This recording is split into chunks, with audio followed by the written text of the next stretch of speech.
Welcome back sa ating channel. Naging mainit nga na usapin di umano sa mundo ng social media.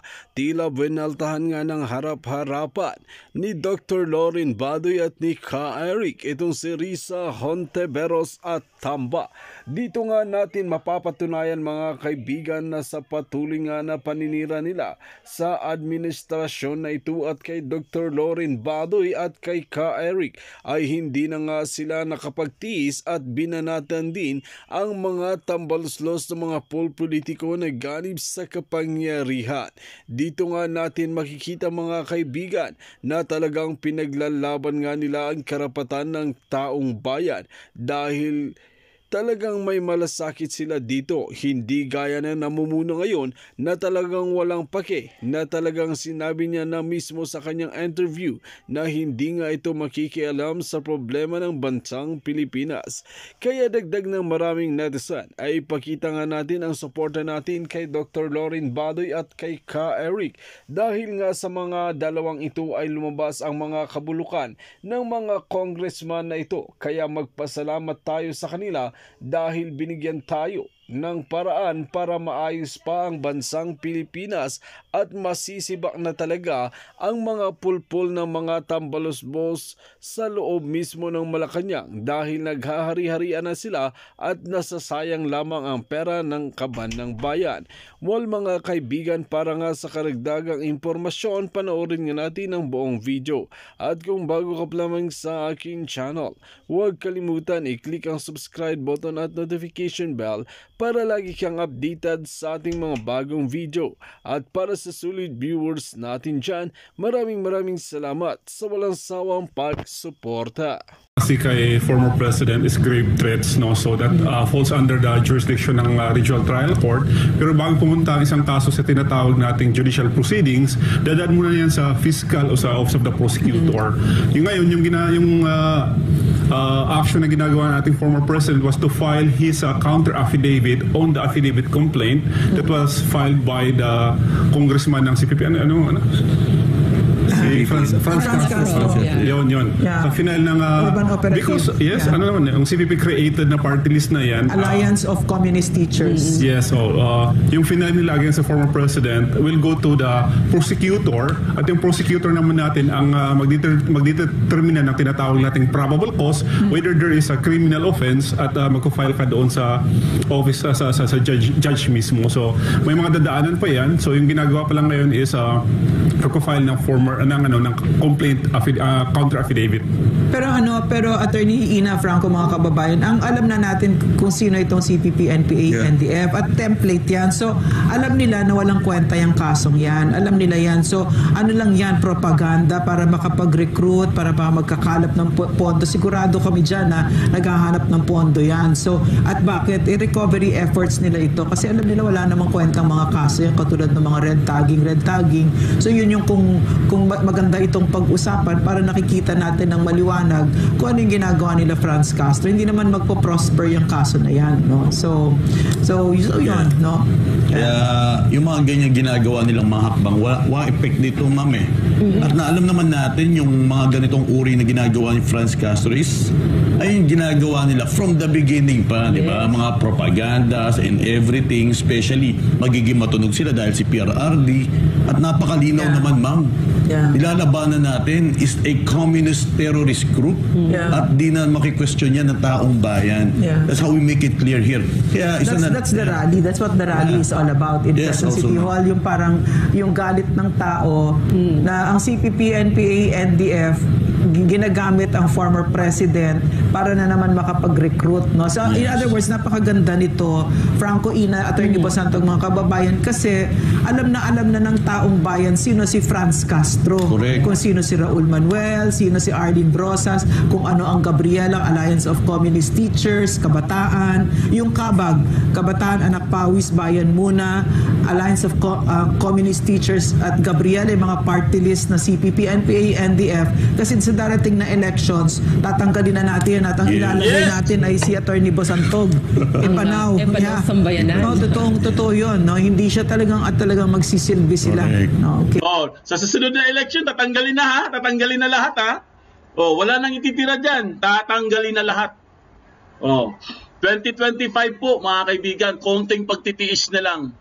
Pero wait lang, Franco, dagdag lang. Kitang-kita rin natin ngayon na solid pa rin ang mga taga-suporta ni Pangulong Rodrigo Duterte. Ay, wala pa yan. At ang malinaw din ang tindig ng ating mga mamamayan laban dito sa CPP-NPA. Gusto ko lang kasi maraming nga gumagawa rin mga propaganda online na akala nila siguro magbabago itong mga taga-suporta niya. Pero in fact, di ba, kahit na wala na po siya sa posisyon, kitang-kita po ang solid support kay Pangulong Rodrigo Duterte. Alam mo, nakakatawa sila kasi si PRRD, no, kung sino man itong behind itong mga efforts na sirain si PRRD. Kasi pag narinig mo siya, sasabihin niya, my time is over.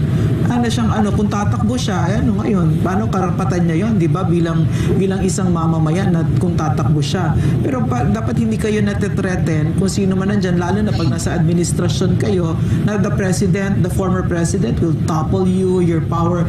He's not like that. He's a man of the law. Hope that the people in Congress, the House of Representatives, can see the courage of these young students para naman sila makapagsalita regarding and to condemn terrorism, the CPP and the NPA and those within the halls of Congress. And attorney, just a little side, si Attorney Basantog kasi was with the NCIP for the longest time and he is a member of the indigenous peoples, no? What tribe again? Kangkanay, ma'am. Kangkanay. So, nakita niya Attorney Basantog, so he's one of the more passionate ones during the NTF-ELCAC and to this day, no, na talagang protektahan yung mga kabataan natin na katutubo. Kasi kunyari dito sa yung mga anak natin, lalo pa doon sa indigenous, sa mga gida sa ancestral domains, yung katulad nung ginawa ni Franz Castro. Kasi dito sa Manila, meron pa silang dinadaan pa nila sa Anak Bayan, LFS, meron pang ganyan, di ba? Yes. Pero doon sa gida, pinupulot lang ni Franz Castro yan, dinudukot lang yung mga kabataang katutubo na walang permiso sa tribo at sa mga magulang para maging NPA. Yan ang atraso nila Franz Castro, Raul Manuel Ardin Brosa. Si Raul Manuel, top recruiter yan ng mga anak natin para maging NPA.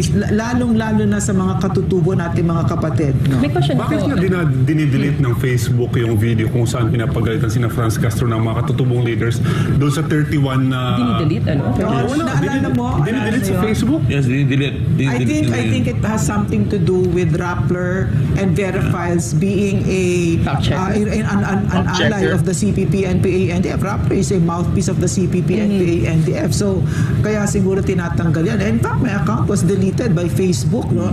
For what reason? I have no idea. The only thing I can think of are my 100% accurate CPP, NPA, NDF, anti-CPP posts. So, that's at least alam ng mga kababayan natin, this is the truth, no? Correct, ma'am. At natutuwa tayo, di ba, ma'am? Dahil ngayon, nakikita natin na maraming nagsasagawa ng rally, pero sa kapayapaan. Yeah, di ba? yes. Hindi yung ginagawa nilang rally na mag-alsa tayo laban sa ating pamahalaan, di ba? Yes. At saka yung walang panloloko, no?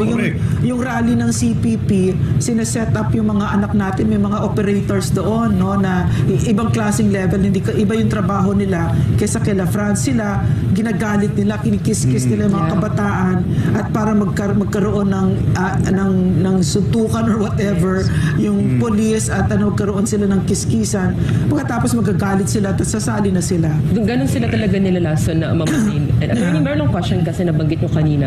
Binibrainwash kasi sila, mga kaibigan. Diba, kwento ko nga sa inyo kahapon, di ba, kagabi, na ang kasapi po or ang dumalo po, mga kaibigan, sa mga leftists, mga kabataan, guys, hindi kayo maniniwala. Mga kabataan, talagang siguro, kung titingnan mo talaga, kung susuruyin mo, guys, siguro nasa mga 18 years old yung mga yun. Talagang bata pa, yung estudyante talaga ang dating, guys. Samantalang, ang mga DDS po, mga kaibigan, syempre may mga edad na, di ba, karamihan doon, mga mga nanay na Meron pa ka doon si Lola saka si Tata, andun din So, makikita mo, guys, kasi pag yung edad kasi, mga kaibigan, mga kabataan, ibig sabihin yan, binrainwash lang po nila yan, guys. Kasi ang dimension po ng isang kabataan, mga kaibigan, iba pang iniisip niyan Kasi i-compare mo sa mga may edad na, no? Yung talagang yung mga batikan na mayroon na talagang sariling paninindigan. Kasi pag ang kabataan, guys, alam natin may sariling utak na yan. Pero pagdating po sa ganyan, mga kaibigan, mga rally-rally, brainwash yan. Na brainwash po sila. Kaya itong sinasabi po ni Lorraine Badoy, mga kaibigan, talagang patama po ito. Na huwag nyo nang gawin yan sa mga anak namin. Maawa naman kayo. Di ba? Kung gusto nyo, ang i-recruit nyo, yung mga ano din, mga may edad din. Bakit hindi nyo ma-recruit yung may mga edad? Kasi walang naniniwala sa inyo pag may edad. Kasi syempre, alam na natin yung gawain nila. Ang tina-target nila, yung talagang fresh pa ang minds. 'Di ba? Kabataan. Estudyante. Sa inyo nga pag-umpisa sa NTF-ELCAC, ano ba yung naging unang impression sa inyo din, nung pagbaba ninyo? Lalo na itong mga na-infiltrate na, itong mga nalason ng mga kapatid nating katutubo. I want Attorney Bosantog to answer, to give us the realities on the ground kung ano yung nangyari sa mga ancestral domains dahil sa CPP, NPA, NDF. Siyempre, nung pagbaba natin sa grounds and we try to recover the community, especially yung mga influence communities, siyempre takot sila sa atin. Because the prevailing train of thought is that kasi pag kinakausap ka ng gobyerno, sasabihin na informant ka kaya pinapatay. Di ba pag napagkamalang kafgo ka or ka ng gobyerno or yung informant ba, yes, pinapatay. That's why the communities are scared and they are silent. So the way to recover takes a lot of effort and a lot of time. Hindi lang basta-basta punta ka doon, sabihin na kami ang gobyerno, kami ay magbibigay sa iyo ng mga ganitong proyekto. No, it's not like that. No, yeah. You have to recover first yung standing ng government inside the community. You have to remove that aura of fear that is within the community bago mo sabihin na yung mga leaders natin pakinggan natin. Because even the leaders, no? You have to win their trust. Yes. No? Even the leaders are being... Sa loob ng community, may tinatawag tayong tactic ng CPP, NPA, NDF. One, terrorize 1,000. So you leader, it goes to say na lahat ng communities tatahimik ang mga yan. Because alam na nila ang kapalit. Minsan, leader, they do it publicly and openly. Sometimes hindi lang bullet. Yes? And then, iwan nila yung for all the people to see. Is a stark this reminder. This happened in the ancestral domains. Yes. Remember yung nung punta ka sa Caraga noon nung si Dato yung I forgot his name. Hindi. He is one of the initial na pinuntahan ni na yung bayan muna si Sarati noon kasi gusto niya ipasara yung mga schools, yung mga salpuan schools. After 2 weeks siya 7 sila na IP up. Okay, so these are the stories of the ancestral domain. If you really want to investigate Madam Senator Hontiveros, these are realities on the ground. Okay. At saka yung katotohanan doon, yung sinasabi ni Attorney Bosantog, talagang nagdanap sa ancestral domains. Yung kinuwento niya, hindi yun nangyari once a month, twice a month. Those were the daily realities of our indigenous peoples, yung karahasan. At nabubuhay sila sa takot. Yung katulad na sinabi niya na papaharap nilang lahat at hindi lang simpleng baril. Talaga ito para mga halimaw at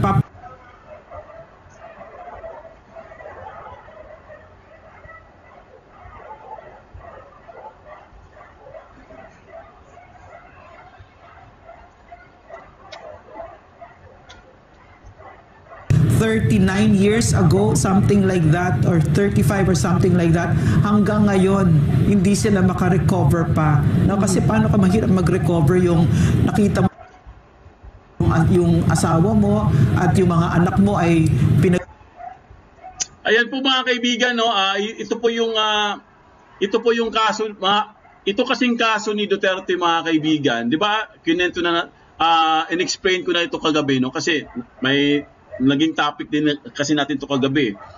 Nag-second demotion lang po dito ito si Miss Lorraine Badoy. Dahil po mga kaibigan, kung titingnan nyo guys o susuriin nyo, ang kaso po ni Duterte wala pong kwenta. Kaya nga sabi ko sa inyo guys, hindi ito magpo-prosper eh. Ito po panoorin po natin mga kaibigan. Ito yung sinasabi ko sa inyo mga kaibigan. No? Ito yung asan na ba yun? Wait lang guys Ito po, nakakahiya po to guys, no? Nakakahiya po ang ginawa dito ni France.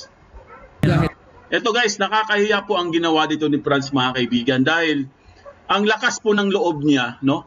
Ang lakas ng loob niya magkaso kay pastor, samantalang siya mga kaibigan, meron din pala siyang kaso. Ito guys, iba to. Itong natuklasan po nila ni Miss Badoy guys, at saka itong si attorney po, iba to mga kaibigan. Kaya pala siya nakakakuha ng testigo guys, dahil binabayaran pala, di umano, ni Risa. Ito po, panoorin po natin guys.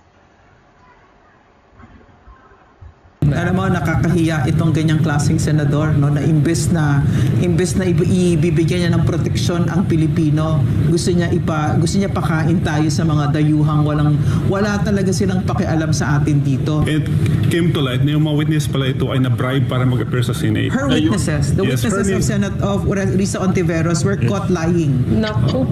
Bribe. Were bribed. Yes. Bribed by whom? Allegedly. Allegedly, kasi siya. Allegedly bribed by Risa Ontiveros. Yes, oo. Oh my gosh. Pero yung nakikita ko kasi naman dito is it's not really about the investigation sa Senate eh. Kasi kung gusto mo talagang tulungan yung mga biktima ng human you know for a fact as a senator na wala namang accountability ng justice mechanism dyan sa Senate. If you really wanted these people na magkaroon ng justice, punta ka sa Department of Justice or you can actually file, investigate the case at doon sa mechanism ng due process natin dadaan yung kaso. Grabe, di ba? Sabi ko sa inyo guys grabe talaga itong si Risa no? Senator Robin Padilla, No? tutol Grabe, di ba? sa investigasyon ni Hontiveros kay Pastor Apollo C. Kibuloy. Narito ang balita ni Troy Gomez. Naghayag ng mariing pagtutol si Senador Robin Padilla sa gagawing investigasyon ng Senado kay Pastor Apollo C. Kibuloy ng The Kingdom of Jesus Christ. Sa isang panayam, sinabi ni Padilla na ayaw nitong maging sunod-sunuran ang mga Pilipino sa ginagawa ng Amerika. Kaso ng Amerikano yun kay Pastor, paano?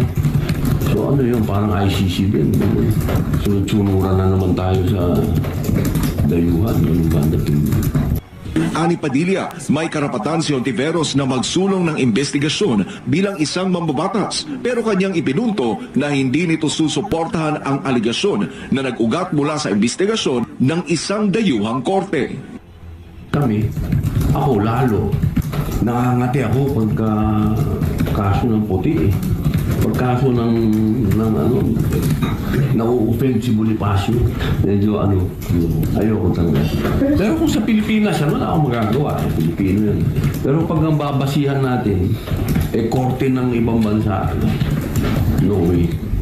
Sa aligasyon naman ng child abuse at sexual abuse, sinabi ni Padilla na dapat imbestigahan din ang mga testigo dahil sa posibilidad na hindi ito nagsasabi ng totoo. Kailangan natin imbestigahan yung mga witness kung sila ba yung nagsasabi ng totoo. Kasi dito, ang tagal naman nanonood na rin ng hearing dito. Kukunti ang witness na nagsasabi ng totoo dito. Ang hirap na rin maniwala dito.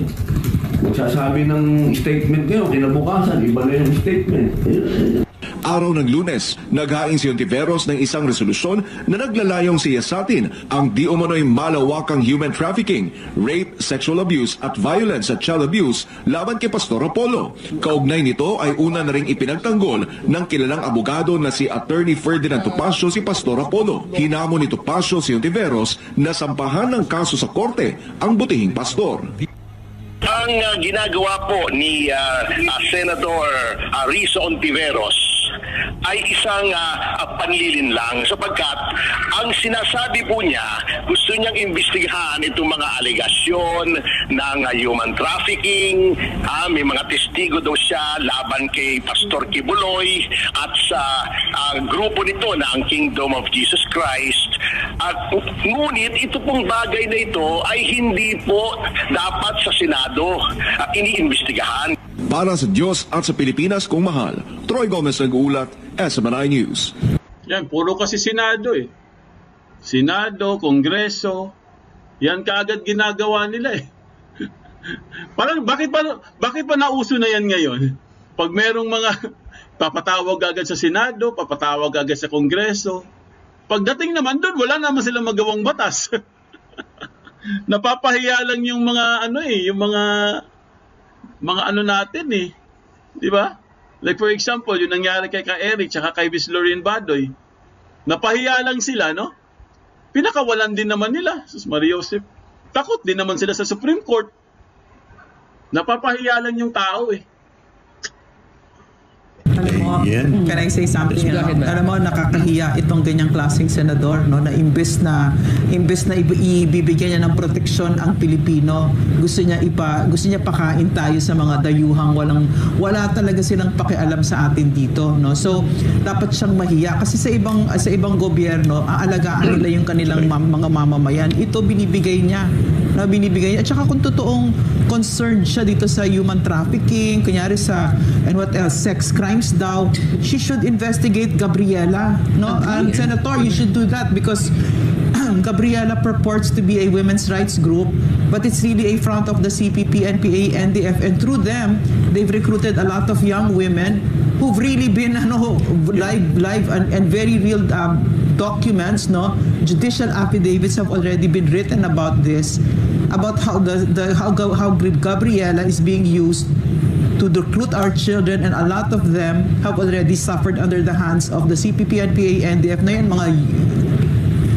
yung i-investigate mo, no, si Franz Castro, hingiin mo na bilisan nila yung pag-imbestiga dito kay Franz Castro, yung kaso niya to expedite it kasi nahuli siya nahuli siya na nangdudukot siya ng mga bata na mga talaingod. So kung totoong senador ka ng bayan, na totoong may pagmamahal ka sa bayan, yan dyan mo pagtuunan yung pansin mo, hindi itong ikaw pa nagbibigay ng harm sa ating mga kababayan, no? Ang problema kay Senator Hontiveros is pending pa kasi yung kaso niya sa ombudsman regarding sa pang-bribe ng mga witnesses. And that sometimes goes kasi pag may mga investigation kang ginaganyan tapos lumabas yung na-bribe pala yung mga witnesses mo, nilalagay mo ang integrity ng buong Senate into the spotlight because of a singular action na gusto mo magpasikat, lahat ng yung Senado nawawalan ng credibility. And second, I think better point here.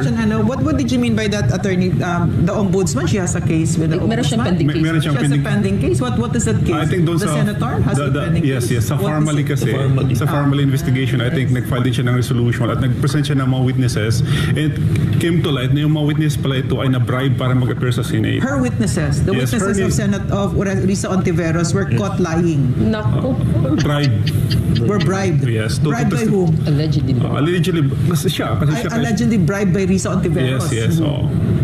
Oh my gosh. Pero yung nakikita ko kasi naman dito is it's not really about the investigation sa Senate Kasi kung gusto mo talagang tulungan yung mga biktima ng human trafficking, you know for a fact as a senator na wala namang accountability ng justice mechanism dyan sa Senate. If you really wanted these people na magkaroon ng justice, punta ka sa Department of Justice where you can actually file, and investigate the case at doon sa mechanism ng due process natin dadaan yung kaso. Kasi mangyayari dito, you are just simply exploiting the victims just to appear sa Senate, magpasikat ka ng konti, but at the end of the day, hindi ka naman magbigay ng justice or decision na ito yung dapat nating parusapan. Because it goes to the Supreme Court, it goes to the judicial process ng Pilipinas. Wala yan sa Senado. Attorney, my question is, what did she ask for exactly so that our people can understand? That Pastor Quiboloy be delivered to the FBI? Is that what she's saying? No, what is she saying? I think she's trying to, I think she filed a resolution requesting for the investigation of the crimes allegedly being imputed to Pastor. Here, in the Philippines, to investigate it here. Yes. Kasi meron daw siya mga witnesses. Bring those witnesses sa Department of Justice. You know, and those cases are from America pa, ma'am. Yes. Those cases are in America. In the US.